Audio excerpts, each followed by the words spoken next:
here with Action Figure Insider, and I am with the man himself, Todd McFarlane. Todd, how are you doing today? Good, Daniel. How are you doing? Thanks for having me back. Doing all right. It's always good to talk to you. Yeah, you too.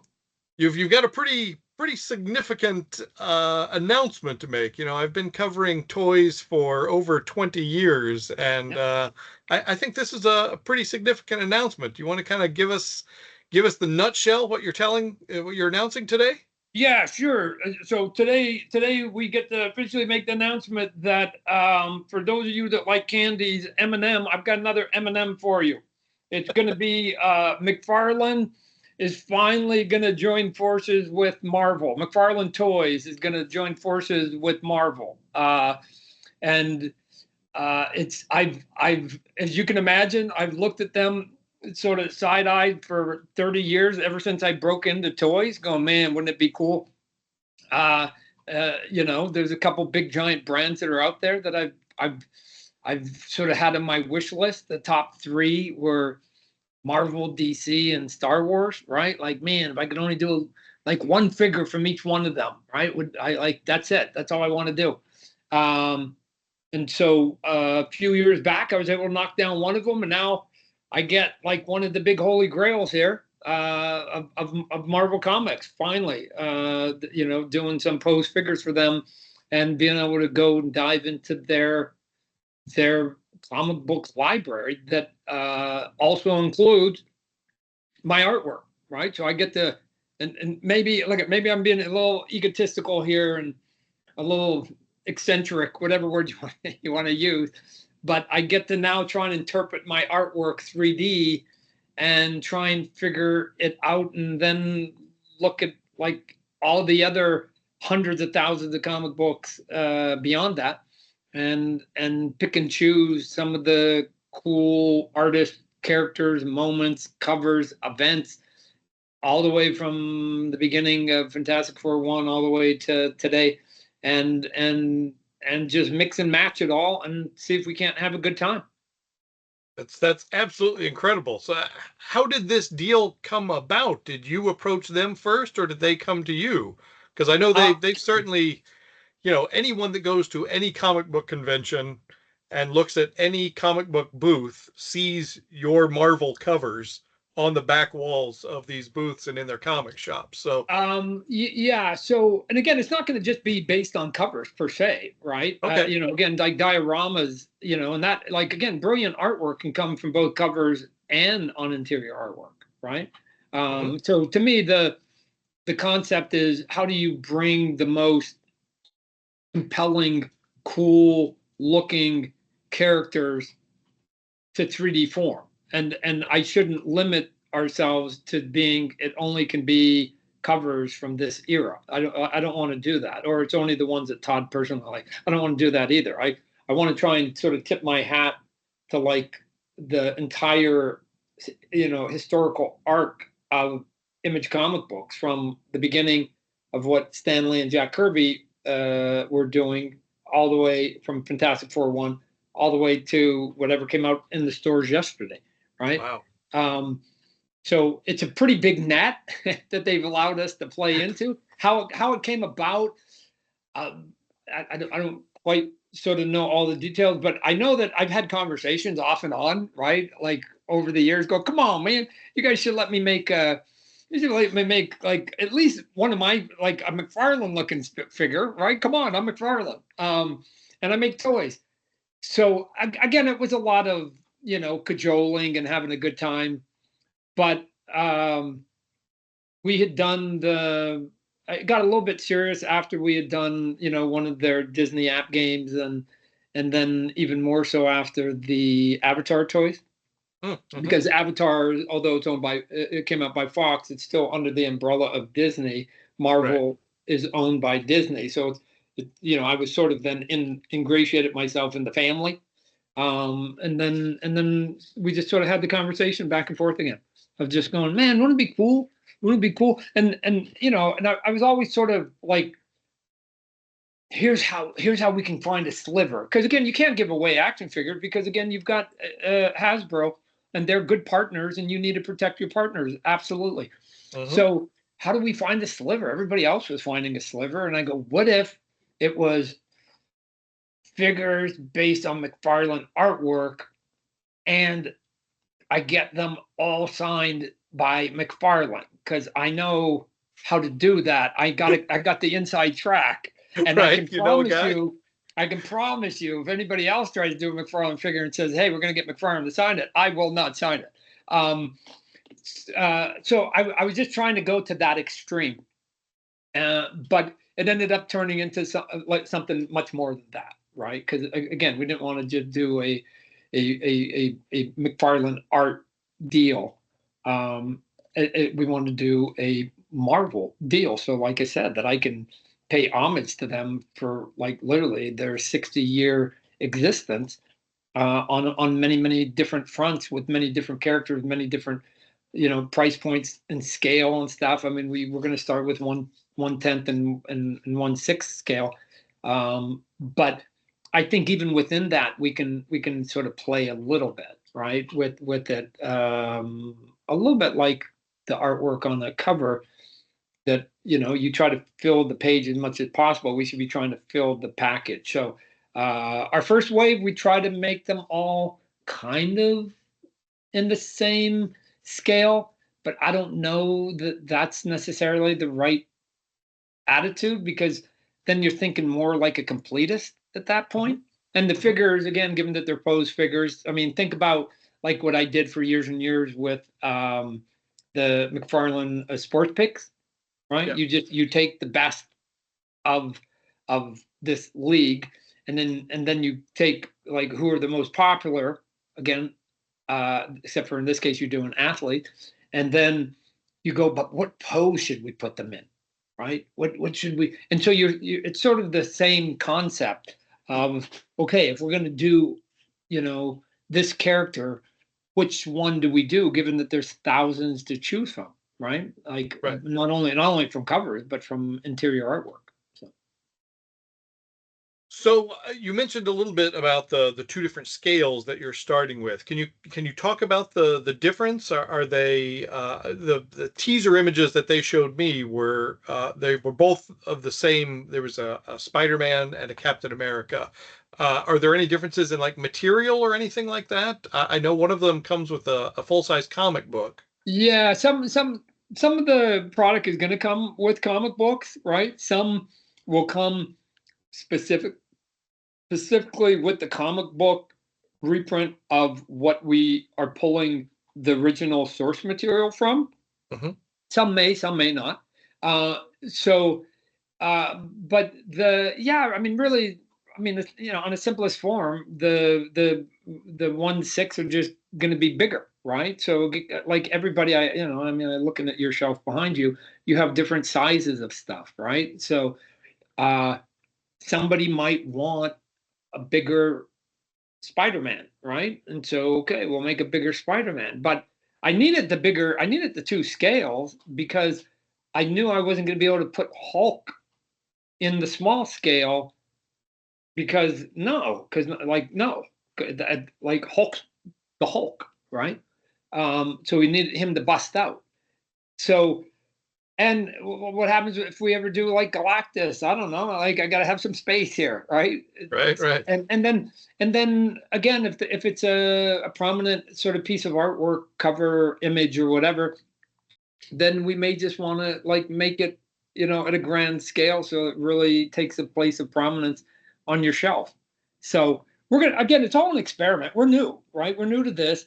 I've never started any brand and worked with any brand where 3 years, 5 years down the line we're still doing it. And I went, that first line was the best ideas we ever had, and it was the best version we ever had, and everything's been pale since. Like, that's not how it works. It actually, you learn and you get smarter along the way. The fans basically will give you their input, and we'll listen to all of that. Obviously, Marvel and Disney will have their input, and we'll just sort of put it all together and just go for this ride together and see how it works.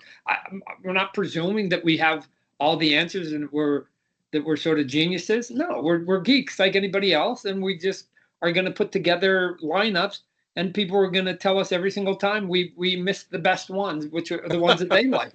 Right. I'm prepared for it. Yeah, you've been doing that for many years. I'm sure you're Yeah. familiar with that song Yes. and dance. Yeah. Yeah. So there's kind of a, when you think about I think everyone kind of has a Mount Rushmore of Todd McFarlane Marvel covers. There's the very famous Hulk cover with Wolverine in the claws. There's Spider-Man 300. There's Venom. Uh, are there any sort of deeper cuts that are kind of favorites of yours that you would like to see get in the line at some point? Well, one of the things is that there will be at least one McFarlane. I mean, maybe this sounds egotistical, but there will at least be one piece that will be based on my artwork, right? Because Mhm. again, look at man, you're going to own a company, you might as well sort of swing it a little bit in your direction if you can. But in my mind, I think I could do 20 Spider-Man based on my artwork that if you bought them all would all look different because I did so many different poses, right? Right. That he was doing different stuff with his limbs, right? Like movements with your hands, like they're not all the same. So we'll play with some of that and some of the images that I'm quite proud of, and I would say that almost every interior artist would say that is that we can't all say that our best artwork was always on the cover, Sure. right? You have to have good, if not great artwork, not every page, but moments of it on the inside, which is why people like characters and books and stories, and they go, "Oh man, that was a surprise," right? I like because again, you don't want to put all your best on the cover, right? Any more than you want to basically do a movie trailer and show all the good parts, Right. right? What you want to do is tease people, which is what a cover is, to get them in, and then hopefully inside show them some visual surprises along the Mhm. way. So, we'll be talking with the Marvel people and stuff, and just go, hey, look at. I know I did Spidey, but I think I did some of my best Spidey drawings on the inside. Hey, and I'm making it up here. Sure. Rob Liefeld did Deadpool, but he might have done some of his cooler poses on the inside. Jim Lee might have done his best Wolverine on the inside. John Byrne might have done it on the inside. Like all of us, it might be actually on the inside that cool pose. You go, man, that image on my shelf, right? I did a 2-page spread. I'm making it up. I did a 2-page spread in one of the books near the end of my run that was like Juggernaut, right? Mhm. You Mhm. know, coming out of the destruction of the city or something like that. He was on the cover of Marvel Tales, but I'm talking about the big one where he's like looks like a Hulk, right? Right. I don't know. Would that make a cool piece? Maybe, right? So, but it's on the inside, so you got to start looking at where the coolness is. Yeah. Sure. So you've been, art directing your own pieces from 2D to 3D for as many Correct. years as you've had your company. But I know, for instance, you talked about it at Comic-Con the other year when you were doing that DC Direct Batman statue. Like there are angles of that you hadn't had to figure out before Never, because it was never. 2D. So as you approach some of your Marvel uh, images, it looks like you're kind of playing with different materials, some translucent things.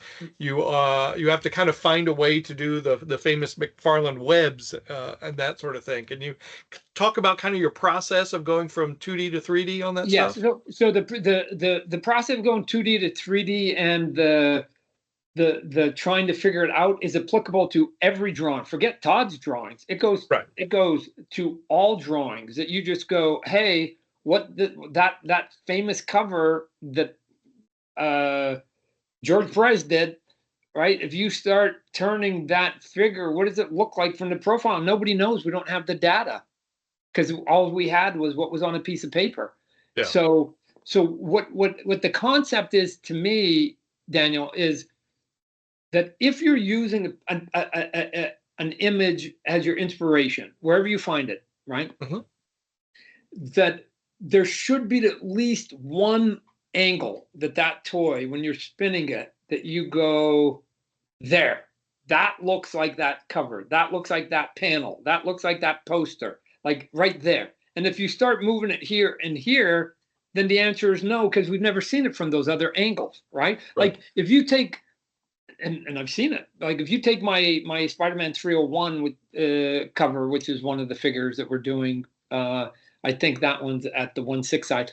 If you take that and you turn it at a certain angle, it's not instantly recognizable as that pose.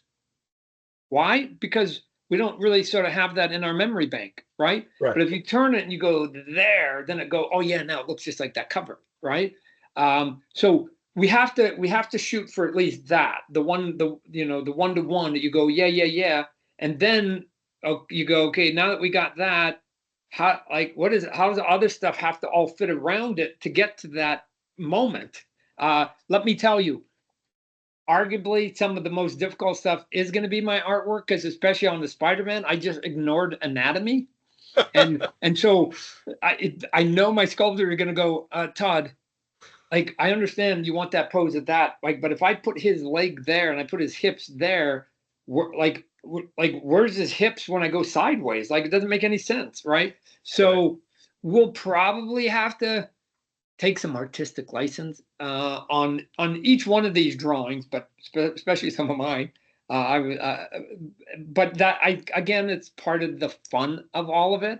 I've said before, when we did the Simpsons toys, is like nobody knew what the back of Homer's head looked like. You just had to figure it out, right? Like what is you? So you just imagine it and you come up with it and you go, okay, is that plausible? Is that what it would look like? Yeah.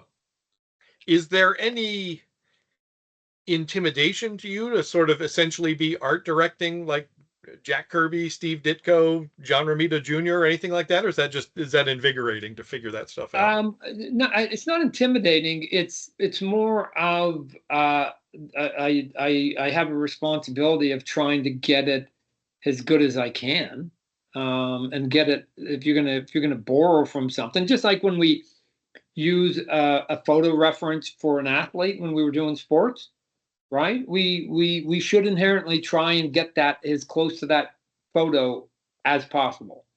In this case, it's the same exercise, except for instead of looking at a photo, you're looking at a two-dimensional drawing that was done on paper. Mm-hmm. But even the sports figures, you still have to extrapolate where the pitcher's arm was, right? Like, because especially if the picture, like the photograph, I mean, that you took right here, you're like, where's his elbow? I can't see it, right? Like if you're looking at me, I can't see it. So was it at the rib cage? Was it higher up in the shoulder? You're having to extrapolate.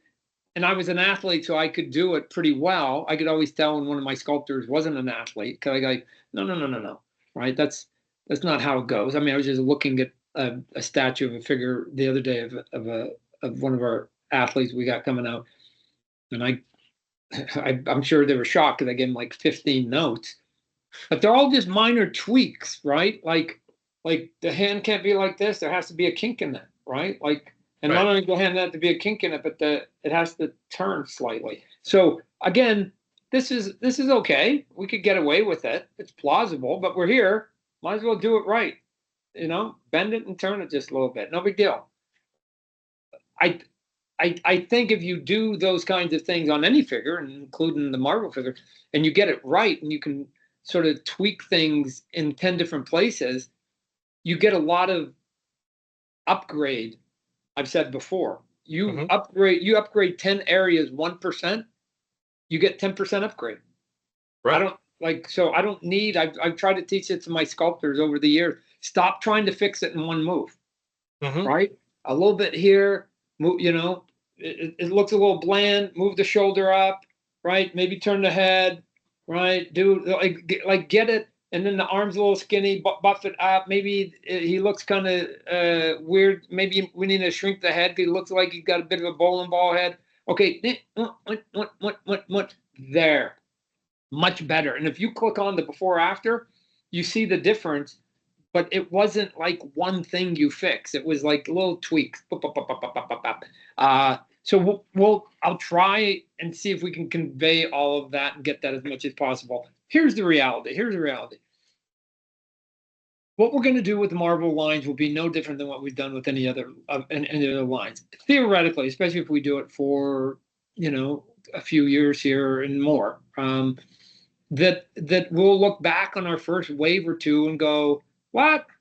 Man, we've learned so much since then on how to do it, and how to do webs better, how to do Spider-Man's costume better, how to do the Hulk's wrinkles better, whatever it is. I don't know, right? We'll figure it out. We'll figure out how to do and how to intermix materials and all those other things that are in there to go, man, we should have been doing that from the beginning, right? But that's the nature of the beast of doing anything.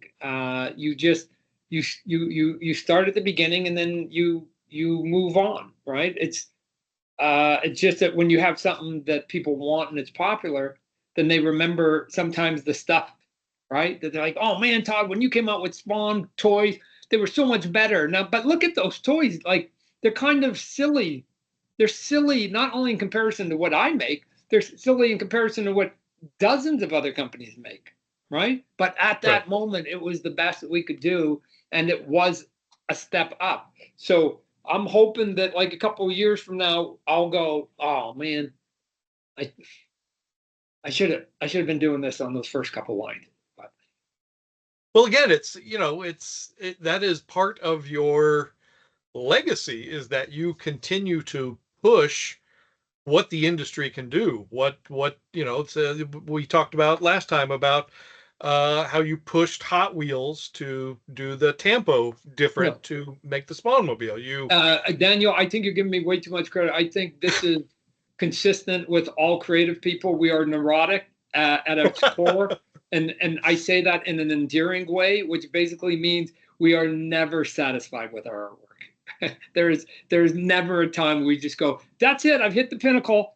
I hit the pinnacle. All my artwork from now on will be on the backside of that peak I just hit. Like you never, we chase the elusive perfection, and then we never attain it, and then we die. That's sort of the graph of a creative person. And part of the reason we're neurotic is because we have so many ideas stored in our head that we will only get 6% of it out of our brain, and we're going to die with 94% of it there, and they might have actually been our best ideas and we never got it out. So this is why we're crazy people to some extent.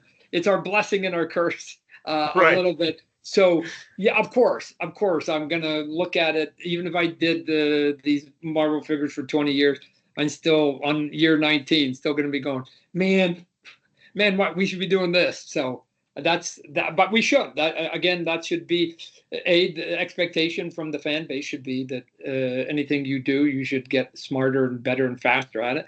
And our delivery is we get knowledge. We should be passing that knowledge on to the consumer, which means a better product.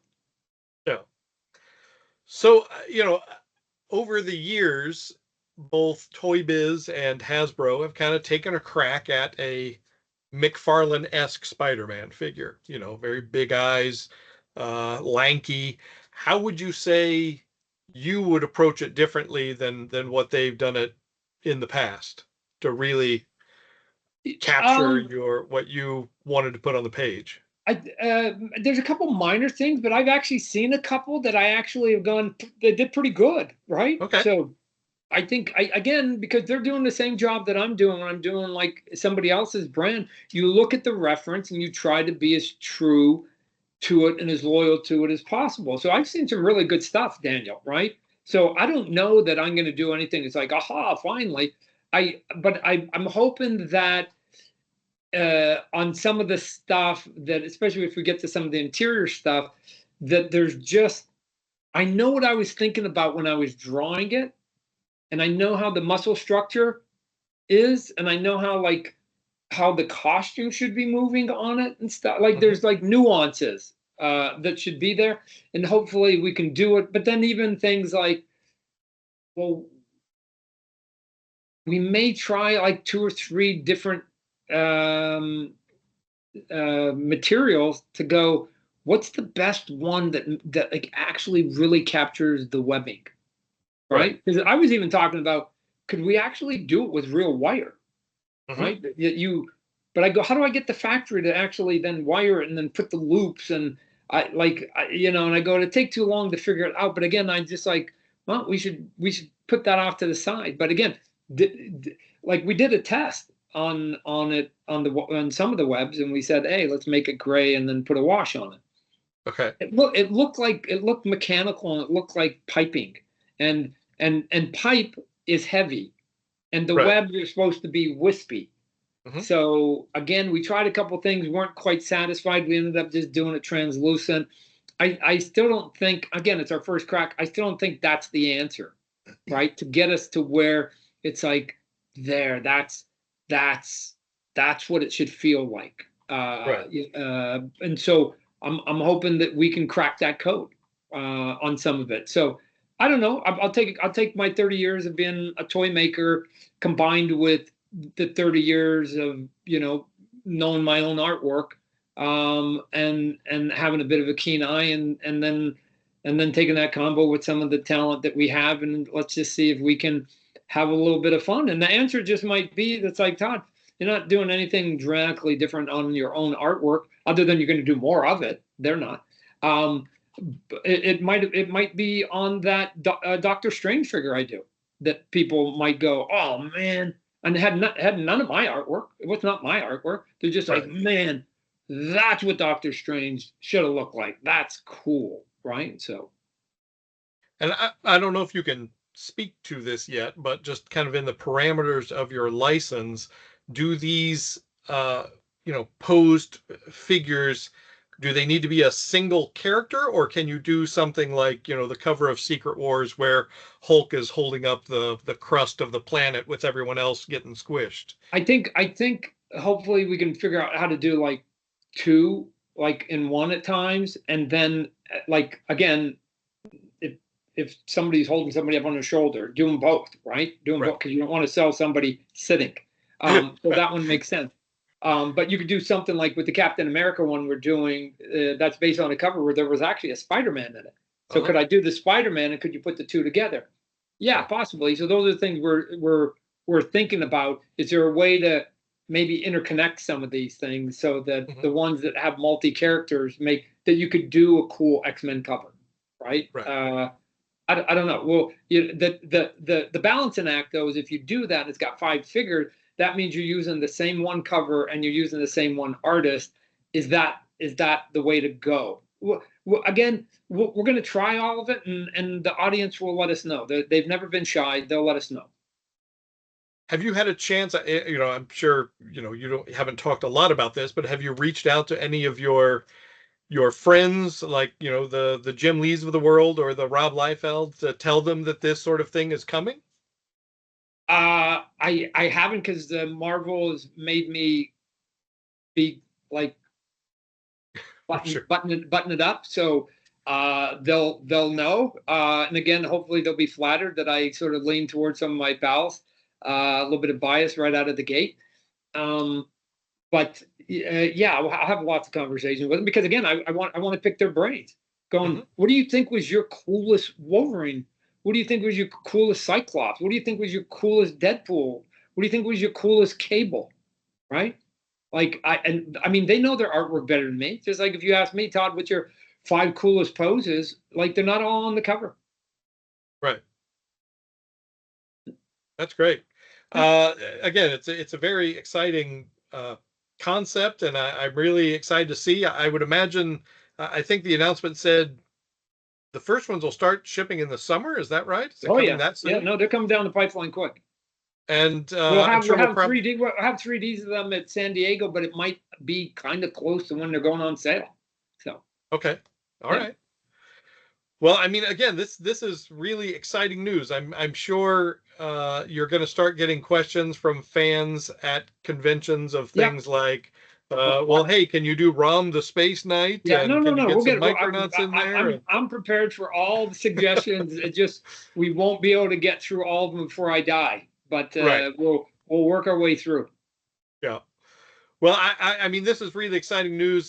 Just from what I've seen so far, it's very, very cool. Hearing that, sort of the entirety of the Marvel universe is at your disposal, and really getting to see the possibility of some of these legacy creators have their time in the sun for us old school Yeah. No. Like I collectors said, is pretty exciting.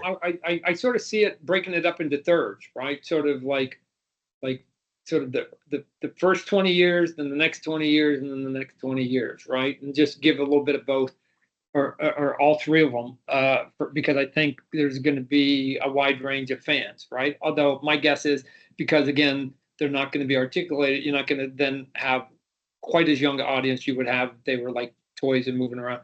So I think I can tip a little bit from time to time into a little bit older stuff, a little more classic stuff, but we'll Yeah. see. We'll get data on what sells and what doesn't. So Will we see things such as McFarlane store exclusives and sort of gold label versions of things? Will it veer into that category and territory? probably, yeah. Okay.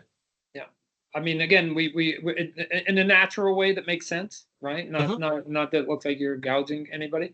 So, but yeah, all those we've had all those conversations, and just trying to throw all that across to the good people at Disney, and see what they're supportive of and what they want us to do. So, Well, I yeah. mean, it's an exciting announcement. It seems All like there's right. only one license left on your bucket Yeah, list. that's it. There's So, one more, and then I've got the Trinity. So, but maybe if I do goodbye Marvel and Disney on this, Disney also owns that Star Wars thing. So maybe, who knows? We'll figure that one out one day.